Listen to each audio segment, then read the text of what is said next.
Thank you, Dylan, for that report. Definitely a good example of how much snow has already fallen and the impacts it's bringing this morning. It's also still being wafted around as we are seeing a little bit of a breeze, and that's also dropping visibility. So not only are we seeing heavy snow, but you might not see very far. Take a look at the visibility. This is a live look at NIU in DeKalb. Really can't see a whole lot past the camera.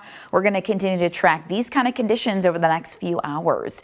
Here's what ExactTrack's bringing us. A lot of those snow showers becoming slightly heavy to moderate, especially to the east of I-39, but a lot of us already seeing a few inches pile up just as that storm moved in overnight, and it looks like we might just get a little bit of a break, if not some lighter snow moving through, getting closer to about 7 o'clock. Now, as far as the warning goes, all of us are still under that winter storm warning until noon on Saturday, featuring, of course, several inches of snow. Heavy snow at that during times even leading to blizzard-like conditions into your Friday evening. Those further to the southwest even have a blizzard warning in effect. So not in our area, but we may see similar conditions for a shorter amount of time later tonight. When it comes to future track, we'll continue to see those bands of slightly heavier snow throughout the morning. This is 6 a.m. We might get just a brief break before that snow builds right back in, especially once we get through about mid-morning and into lunch. That's when we'll also see a chance for some lighter to moderate snow to move through. Doesn't last very long though. Might even see some raindrops mixing in for those areas closer to I-88 before that snow becomes heavier again closer to your evening commute. This is about 4 o'clock into your afternoon. You could see those bands of heavier snow moving through the area, and they continue even into tonight. But as the storm moves through, temperatures will drop, leading to that snow to become from, or at least go from, that wet heavy snow to the light fluffier snow that is a whole lot easier to blow around. So blowing snow, possibly even whiteout conditions are expected into this evening before that snow moves out early into Saturday. This is about 4 a.m. Blowing snow, however, is still going to be a concern.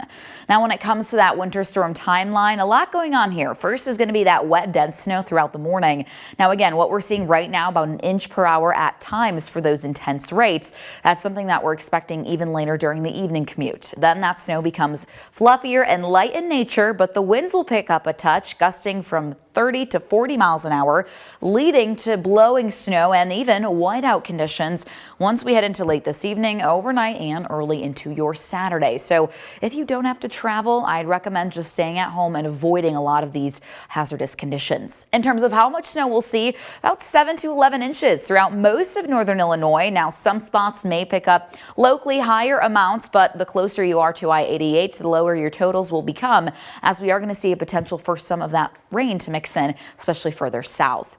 Otherwise, that blowing snow is still going to be a concern once that snow stops falling. That's going to lower visibility overnight, and then your wind chill values are going to drop into the single digits, and way below that early next week. We'll actually see a wind chill watch go into effect at 6 o'clock for Stevenson, Joe Davis, Carroll, and Whiteside counties, with those temperatures getting dangerously cold.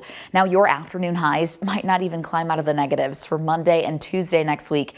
This is also when we're going to see those wind chill values anywhere from 15, 25 to even 30 degrees below zero. In your most accurate 10-day forecast, after that bitter cold exits, we still stay pretty chilly into the teens, at least, away from some of those very dangerously cold temperatures. Although it does look like we are in favor of seeing some more glimpses of sunshine into next week. Manny.